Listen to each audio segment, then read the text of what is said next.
Du jour, donc nous sommes aujourd'hui le Gimal Marcheshvan et on va terminer le Siman Chaf et la 25e lettre. Alors cette lettre, elle a été complètement dédiée par Rabbi Shneur Zalman pour expliquer les propos du Baal Shem Tov. En l'occurrence, le fait que Hachem, la Shrina, ne s'habille pas que dans les forces du bien, que dans la Gdusha, mais Hachem s'habille aussi, même dans la Touma, même dans les forces du mal. Pour aller plus loin, avant d'aller plus loin, il faut quand même resituer par rapport au contexte. Le contexte, c'est que les propos du Baal Shem Tov et la Chassidoute en règle générale, c'est complètement nouveau. Il y a une très grande réticence d'une partie du monde de la Torah, qu'on appelle les Bitnagdim, ceux qui s'opposent. Pourquoi? Parce que plein de raisons. Une des raisons, parce qu'on vient de sortir de plein d'épisodes de faux messies, etc. Et donc les nouveaux mouvements font peur. On préfère rester sur une certaine rigidité en disant en l'occurrence que quoi? Que quand on est dans la Torah et dans les livres, c'est très bien, mais d'aller dans le monde, c'est mal.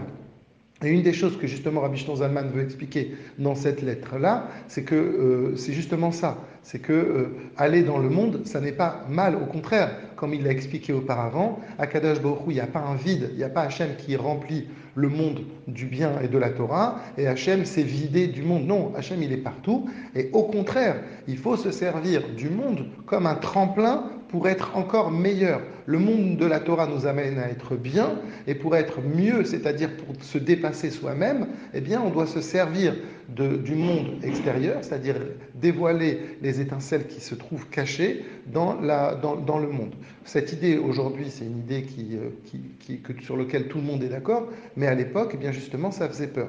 Alors, Rabbi Shneur Zalman nous dit que, quand même, quand ça a été écrit, ça va à Taribash, les propos du Baal Shem Tov, il y a une petite erreur, c'est que quand on dit que Hachem, là-bas c'est écrit que Hachem, il réside dans le mal, alors que ça voudrait dire qu'Hachem, il est dévoilé dans le mal.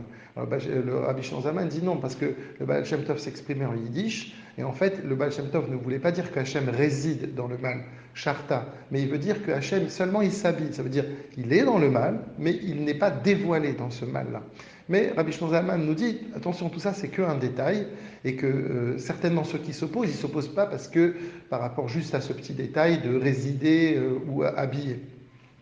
Rabbi Shneur Zalman tente à la fin d'expliquer que justement de resituer, parce que c'est hyper important d'avoir des bases, il dit que tous les propos du Baal Shem Tov, ça n'est pas sorti que de la tête du Baal Shem Tov, c'est sorti de l'enseignement du Harizal. Et donc, toute l'idée du Harizal, et de la Kabbalah, du mouvement de révélation du Nistar de la Torah, de tout ce qui est caché. Et que le Baal Shem Tov s'inscrit dans ça, et que donc ce n'est pas quelque chose, Chas v'Shalom, de nouveau, ou quelque chose qui viendrait sortir et qui serait en dehors de la Torah. Par rapport à ça, Rabbi Shneur Zalman nous dit que pour comprendre cette idée, parce que c'est une idée qui est quand même profonde, comprendre l'idée que Akadosh Baruch Hu arrive même dans les forces du mal, comment comprendre ça de manière vraiment profonde, ça ne peut pas se dire ni par écrit, ni comme ça à distance, et que ça peut se dire à l'oral. Lui-même l'a appris de ses maîtres à l'oral, parce qu'effectivement, de partir complètement du Tov, de Hachem, de tout du monde de Hatzilut, de la Gdusha, pour arriver dans le mal, il y a plein de passages, il y a plein de filtres, et pour comprendre toutes ces idées-là, eh bien, il faut absolument pouvoir parler, et pas simplement dans un courrier. Rabbi Shneur Zalman propose justement aux gens qui ont des doutes par rapport à ça, de nommer une personne pour que lui passe du temps pour expliquer justement les propos du Baal Shem Tov.